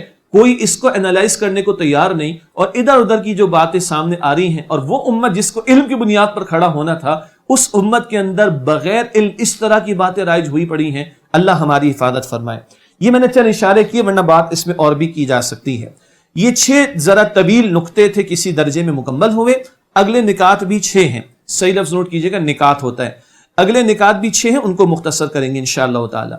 7واں نقطہ ہے رسول اللہ علیہ السلام کا گھر، اور یہ بڑا قیمتی نقطہ ہے۔ سیرت کا مطالعہ اس نہج پر بھی ہو کہ ہمارے گھروں کے لیے جو لیونگ رول ماڈل ہیں وہ رسول اللہ صلی اللہ علیہ وسلم اور آپ کی ازواج مطہرات ہیں۔ اللہ کا کلام ہمیں کہتا ہے سورہ احزاب کی آیت نمبر 21 میں، لَقَدْ كَانَ لَكُمْ فِي رَسُولِ اللَّهِ أُسْوَةٌ حَسَنَةٌ، یقیناً تمہارے لیے رسول اللہ علیہ السلام کی زندگی میں بہترین نمونہ موجود ہے۔ اچھا، یہ آیت ہم کوٹ تو کرتے ہیں، تھوڑا سا ذہن میں رہے، یہ کلام اللہ کا ہے، اور اللہ اپنے پیغمبر کے بارے میں فرما رہے صلی اللہ علیہ وسلم۔ دنیا میں کہیں کسی کو اسکول سے، کسی ادارے سے سرٹیفکیٹ ملتا ہے نا، تو اس کی ورتھ ویلیو بڑھ جاتی ہے، ورنہ ہر ماں باپ اپنے بچوں کو اچھا ہی کہتے ہیں۔ جن کے بچے فیل بھی ہوتے ہیں نا، وہ بھی کچھ نہ کچھ کہتے ہیں، نہیں اس کے ساتھ زیادتی ہوئی، اس کے ساتھ ایسا، اس کے ساتھ ویسا ہوا۔ ہر ماں باپ اپنے بچوں کو اچھا ہی کہتے ہیں، لیکن جب ایک ادارہ سرٹیفائی کرتا ہے، کہ ادارہ کریکٹر سرٹیفکیٹ دیتا ہے، تو لوگ کہتے ہیں نہیں ان کا بچہ واقعی اچھا ہے۔ ایک گورنمنٹ اگر کسی کو سرٹیفکیٹ دے دے، کون سی گورنمنٹ، یہ بات میں نہیں کروں گا آپ کے سامنے، ٹھیک، ایک گورنمنٹ کسی کو سرٹیفکیٹ دے دے تو بہرحال اس کی ورتھ اور بڑھ جائے گی۔ کوئی انٹرنیشنل آرگنائزیشن کسی کو سرٹیفائی کر دے تو اس کی ورتھ اور بڑھ جائے گی، ایسا ہی ہے نا۔ کوئی نوبل پرائز کسی کو مل جائے تو دنیا مانے گی اس کو۔ یہ آیت کس کی ہے؟ یہ تو اللہ کا کلام ہے، جو کہتا ہے وَإِنَّكَ لَعَلَىٰ خُلُقٍ عَظِيمٍ، جو کہتا ہے لَقَدْ كَانَ لَكُمْ فِي رَسُولِ اللَّهِ أُسْوَةٌ حَسَنَةٌ۔ اس سے بڑا سرٹیفکیٹ کیا ہوگا؟ تو ان سے بڑھ کر کس کا رول ماڈل ہوگا، اور ان سے بڑھ کر گھرانہ کس کا گھرانہ ہوگا کہ جو ہمارے گھرانوں کے لیے رول ماڈل بن سکے۔ اس نہج پر کبھی ہمیں سوچنا چاہیے اللہ کے پیغمبر علیہ السلام کا گھر والوں کے ساتھ رویہ کیسا تھا۔ مردوں کو سمجھانے کی ضرورت ہے۔ اما عائشہ فرماتی ہے رضی اللہ تعالی عنہا کہ اللہ کے نبی علیہ السلام گھر میں عام انسان کی طرح رہتے تھے۔ ہمارے تو ایک چھوٹا سا آدمی بھی وہ سمجھتا ہے میں گھر میں آؤں تو میں بادشاہ مانا جاؤں، کچھ لوگ تھانے دار بن کر آتے ہیں۔ یہ تو خیر بھارت مردوں سے کرنے کی گفتگو وہاں بھرپور کرتے ہیں الحمدللہ۔ اما عائشہ فرماتی ہیں رضی اللہ تعالی عنہا، اللہ کے رسول علیہ السلام گھر میں ایک عام انسان کی طرح رہتے، گھر والوں کے کام میں ہاتھ بٹاتے، کبھی اپنے کپڑوں میں پیون لگا لیتے، کبھی اپنے جوتے میں ٹانکا لگا لیتے، اگر کبھی بکری ہوتی تو اس کا دودھ بھی نکال لیتے، اور برتن بھی سمیٹ دیا کرتے تھے۔ آج ہمارے معاشروں میں کسی مرد کے بارے میں پتہ چلے کہ وہ یہ کام کرتا ہے تو اس کو کیا کہتے ہیں؟ زن مرید کہتے ہیں، معاذ اللہ، جوروں کا غلام کہتے ہیں، معاذ اللہ۔ اور یہ روایت اما عائشہ کی ہے رسول اللہ علیہ السلام کے بارے میں۔ ذرا غور کرنا چاہیے کہ جو یہ جملے کہہ رہے ہیں، اگر یہ رسول اللہ کا اسوہ سامنے رہے تو یہ جملے کتنے گستاخی پر مبنی ہو جائیں گے، استغفر اللہ۔ جی، اگلا نقطہ، اللہ کے نبی علیہ السلام اپنے گھر والوں کی تربیت کا بھرپور اہتمام فرماتے۔ بہت سارے پہلو، ایک ہی اشارہ، نام میں نہیں لوں گا۔ ایک زوجہ نے دوسری زوجہ کے بارے میں یہ جملہ کہہ دیا، اس کا قد تو چھوٹا ہے، ہمارے نزدیک تو یہ کچھ بھی نہیں، ایسے 100 سے ملٹیپلائی کیے جانے والے جملے بھی ہمارے عام سی بات۔ اللہ کے رسول نے فرمایا کہ جاؤ اس سے معافی مانگو۔ تم نے ایک ایسا جملہ کہا کہ اگر اس جملے کو سمندر کے پانی میں گھول کر ملا دیا جائے تو سمندر کی کڑواہٹ کو بھی اور کڑوا کر دے گا۔ یہ ایک جملہ، اتنی نگاہ رکھی اللہ کے رسول علیہ السلام نے، اور اپنی زوجہ سے کہا جاؤ فلاں اس سے تم نے اس کے بارے میں جملہ کہا، اس سے معافی مانگ کر۔ یہ نگاہ ہے رسول پاک صلی اللہ علیہ وآلہ وسلم کی۔ اب یہاں کیونکہ اکثر خواتین ہیں، بیٹیاں ہیں، تو اس تعلق سے بڑا خوبصورت ایک طرز عمل جو رسول اللہ کا بیان ہوتا ہے۔ اللہ کے رسول نے بیٹوں کی پرورش پر اسپیسیفکلی جنت کی ضمانت کا ذکر نہیں فرمایا۔ گو کہ صدقہ جاریہ والی حدیث ہے، وہ بیٹے اور بیٹی دونوں پر اپلائی ہوگی۔ اللہ کے رسول نے اسپیسیفکلی جنت کی ضمانت دی تو وہ بیٹیوں کے بارے میں۔ مشہور حدیث ہے جس کو 3 بیٹیاں اللہ عطا فرمائے، اور وہ پیدائش پر منہ نہ بنائے ان کی، اور پرورش کرے، اور ذمہ داری مراد نکاح کی پوری کرے۔ اللہ کے رسول کی ایک حدیث ہے کہ آپ نے فرمایا کہ میں اور وہ جنت میں ساتھ ہوں گے، اور اللہ کے رسول نے اپنے مبارک ہاتھ کی 2 انگلیوں کو ملا کر دکھایا کہ اس طرح۔ ایک روایت میں کہ وہ بیٹیاں جہنم سے بچاؤ کا ذریعہ بنیں گی، اور ایک روایت میں کہ بیٹیاں جنت میں داخلے کا باعث بنیں گی۔ مجمع میں سے کسی نے سوال کیا، یا رسول اللہ میری 2 بیٹیاں ہیں۔ فرمایا تو ان کی پرورش کرو، اللہ تمہیں بھی اجر عطا فرمائے گا۔ اس کے بعد حضور تشریف لے گئے، اور ایک صحابی موجود ہیں، ان سے کسی نے پوچھا، بلکہ ایک صحابی نے، معاف کیجیے گا، اپنا گمان بتایا کہ اگر آج کوئی ایک بیٹی کے بارے میں رسول اللہ علیہ السلام سے پوچھتا تو رسول اللہ علیہ السلام اس کو بھی جنت کی بشارت دیتے۔ یہ بیٹی کی عظمت ہے جو امام الانبیاء بیان کرتے ہیں صلی اللہ علیہ وسلم۔ اور ایک دفعہ ایسا ہوا، ایک خادمہ بیان کرتی ہیں کہ بی بی خدیجہ کے یہاں بیٹی کی ولادت ہوئی، اور میں رسول اللہ کے پاس گئی صلی اللہ علیہ وسلم، آپ کعبے کے پاس تھے، اور جیسے میں نے بتایا کہ اللہ نے خدیجہ کو بیٹی عطا فرمائی، حضور کا چہرے انور گلاب کے پھول کی طرح کھل اٹھا، اور رسول اللہ نے اللہ کا شکر ادا کیا، اور وہاں سے دوڑے دوڑے گئے بی بی خدیجہ کے پاس، اور ان کو مبارکباد دی، اور بیٹی کو اٹھایا اور اس کو چوما، اور چومتے رہے، اور سینے سے لگا کر اللہ کا شکر ادا کرتے رہے۔ وہ معاشرہ جہاں بیٹیاں زندہ درگور کی جاتی تھیں، جہاں بیٹیوں کو بوجھ محسوس کیا جاتا تھا، جن لوگوں کے بارے میں قرآن سورہ نحل کی آیت 58-59 میں کہتا ہے کہ بیٹیوں کی پیدائش پر جن کے چہرے سیاہ ہو جاتے تھے، وہاں یہ اسوہ ہے امام الانبیاء کا صلی اللہ علیہ وسلم۔ آپ سوچئے کہ آج بھی لوگ بیٹیوں کو بوجھ نہیں سمجھتے۔ ایسے گھرانوں کو میں جانتا ہوں جن کو اگر اللہ 50 بیٹیاں بھی دے دے تو کوئی مسئلہ نہیں ان کے لیے پرورش کرنا۔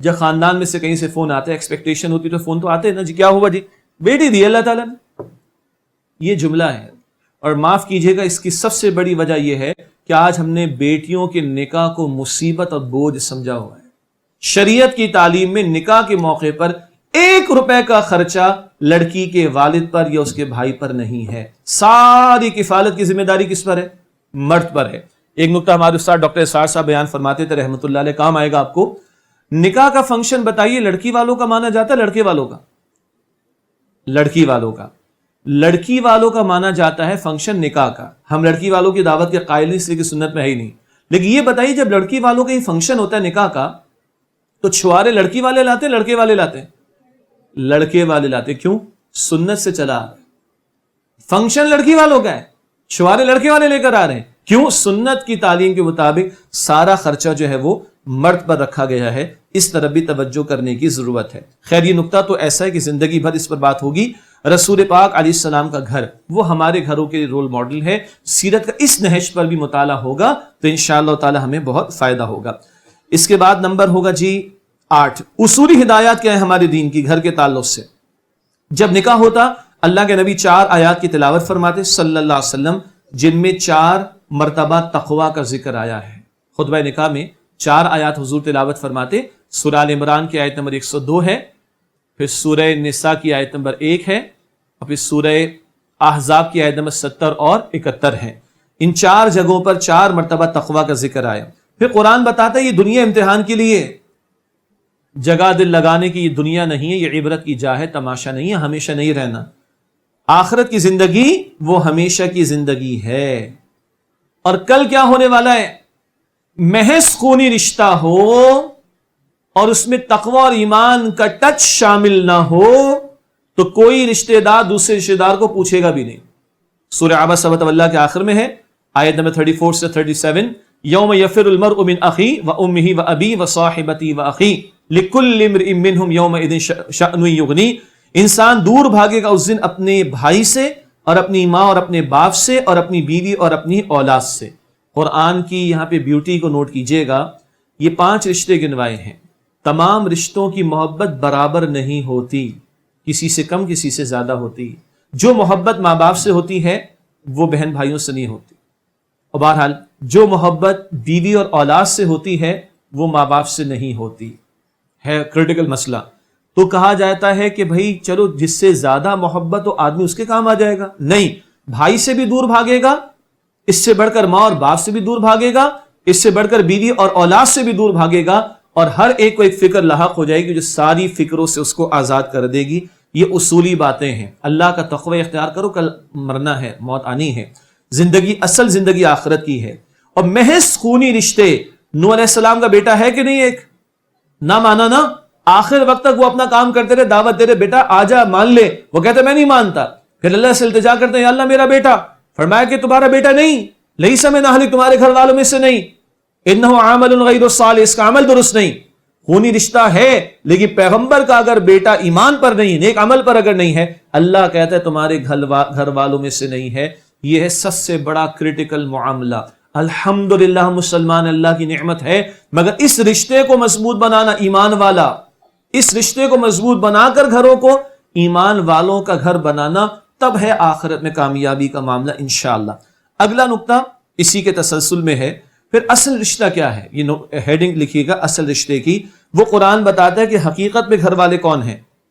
وہ سورہ طور کی آیت نمبر 21 ہے، سورہ طور کی آیت 21 جس کی ابتدا میں نے تلاوت کی تھی، فرمایا والذین آمنوا واتبعتهم ذریتهم بایمان الحقنا بهم ذریتهم وما التناهم من عملهم من شیء، اور جو لوگ ایمان لائے اور ان کی اولاد نے ایمان میں ان کی پیروی کی، ان کی اولاد کو ان کے ساتھ ملا دیں گے، اللہ فرماتا ہے ان کے عمل میں کمی نہیں کریں گے۔ بہت پیارا مقام ہے قرآن کا۔ شرط کیا ہے؟ ماں باپ بھی ایمان پر، اولاد بھی ایمان پر، نقشہ ایمان والوں کے گھر والوں کا نقشہ ہو، ایمان والوں کا نقشہ ہو، گھرانہ ایسا ہو، تو اللہ کہتا ہے ملا دیں گے، عمل میں کمی نہیں کریں گے۔ مراد کیا ہے؟ جنت میں درجات بہت سارے، کوئی اوپر کوئی درمیان کوئی نیچے ہوگا، تو اللہ اس فیملی کے وہ لوگ جو جنت میں نیچے ہوں گے ان کو لے جا کر سب سے اوپر والوں کے ساتھ ملا دے گا۔ یہ مفہوم ہے اس بات کا کہ وما التناہ من عملہ من شیء، ہم ان کے عمل میں کمی نہیں کریں گے۔ یہ ہے جنتی گھرانہ جن کا اصل رشتہ ایمان کا رشتہ وہ مضبوط تھا۔ اس کے برعکس قرآن ذکر کرتا ہے کہ خسارہ پانے والے بھی کچھ گھرانے ہوں گے۔ سورہ زمر کی آیت نمبر 15 ہے، سورہ زمر کی آیت نمبر 15، قل ان الخاسرین الذین خسروا انفسهم واہلہم یوم القیامہ، اے نبی علیہ الصلوۃ والسلام فرما دیجئے خسارے میں سب سے بڑھ کر وہ لوگ خسارے میں ہوں گے جنہوں نے اپنے آپ کو اور اپنے گھر والوں کو قیامت کے دن خسارے میں ڈالا ہوگا۔ والعصر ان الانسان لفی خسر، سب سے بڑا خسارہ وہاں کا ہے۔ اگلا نقطہ جو میں نے آپ کو نوٹ کروایا تھا پھر وہ ہے کیا؟ اصل گھر کون سا ہے؟ یہاں کے بڑے بڑے محلات رہ گئے، رہنے والے چلے گئے۔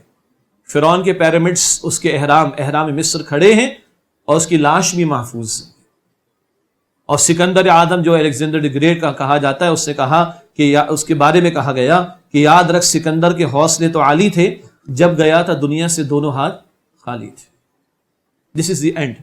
لیکن لوگوں کا خیال ہے کہ یہ اینڈ ہے، نہیں، اینڈ نہیں ہے۔ وہ شاہد مسعود صاحب نے بھی اینڈ آف ٹائم تو بنائی، بڑی اچھی ڈاکیومنٹری تھی، لیکن یہ اینڈ آف ٹائم نہیں۔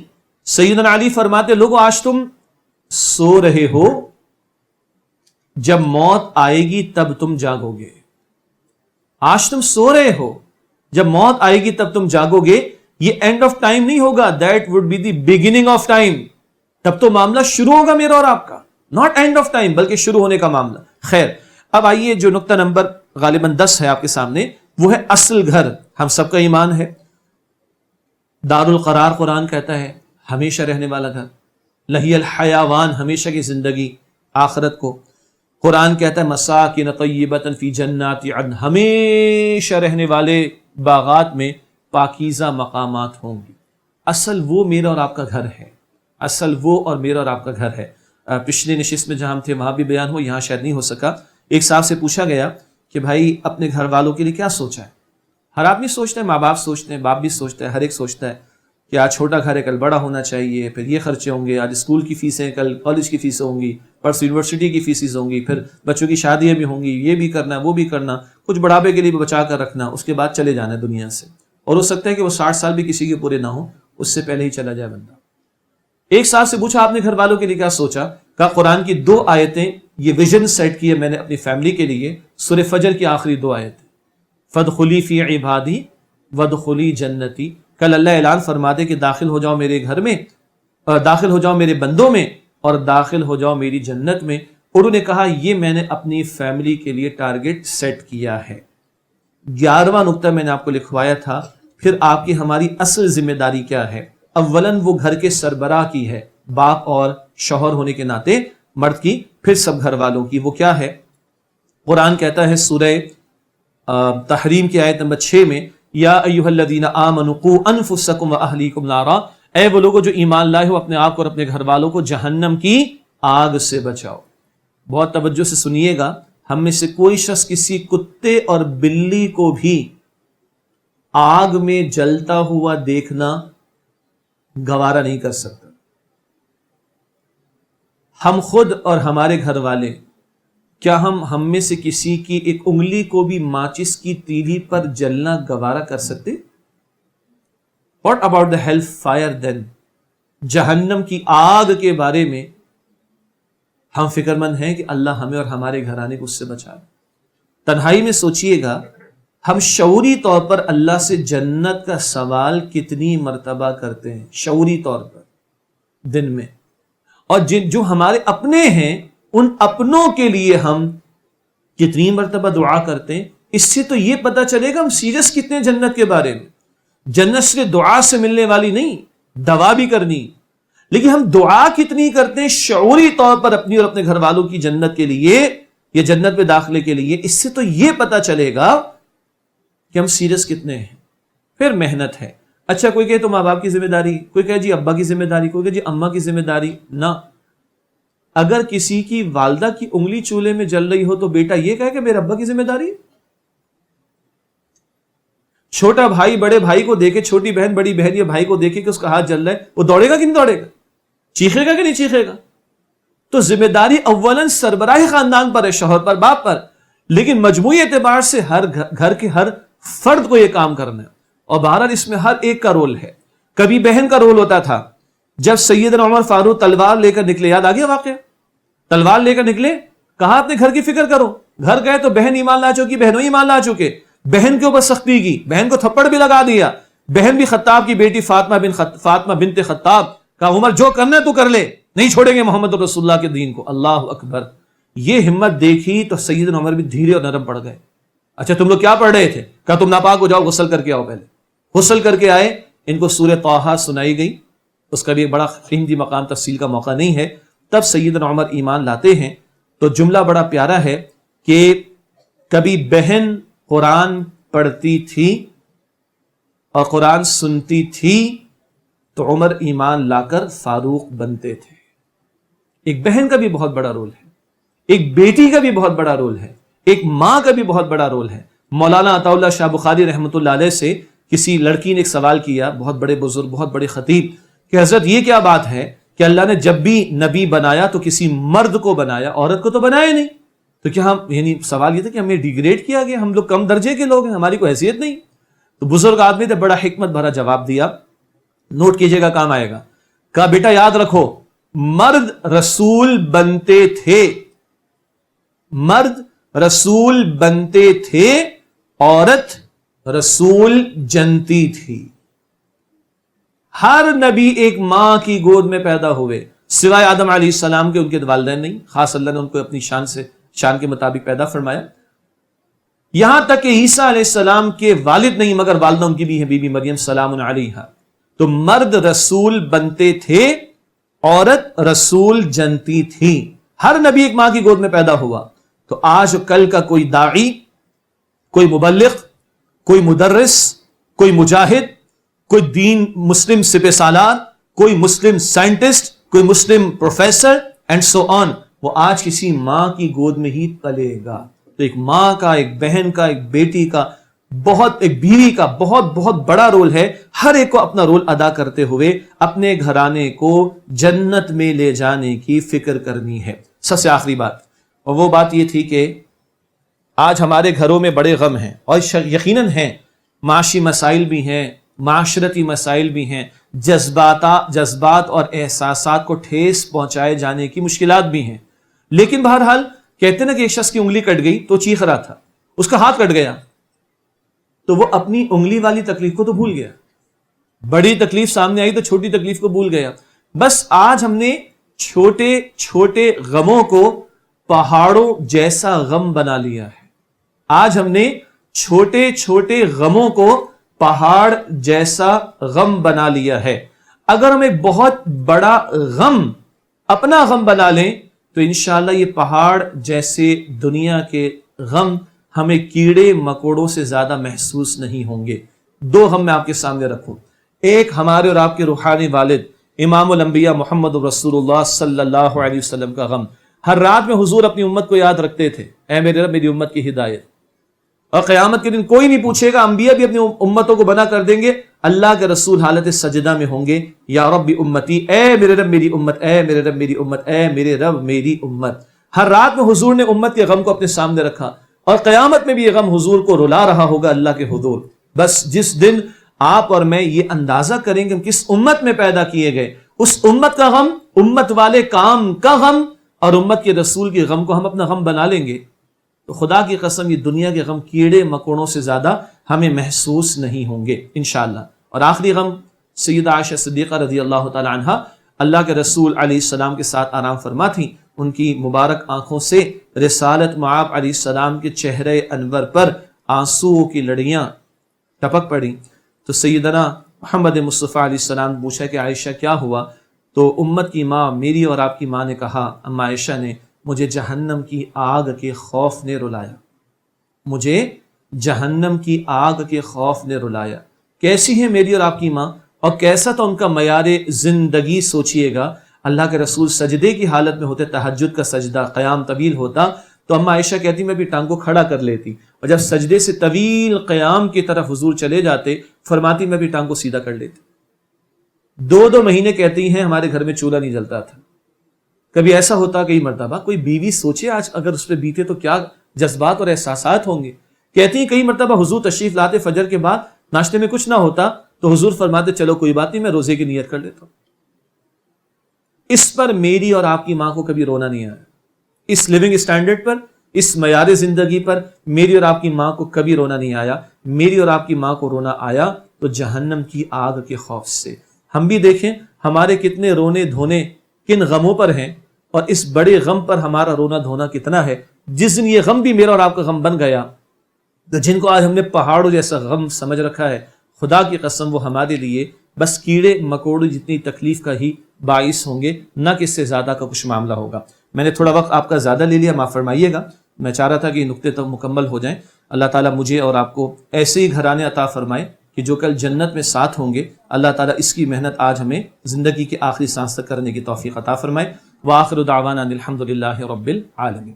وَلَقَدْ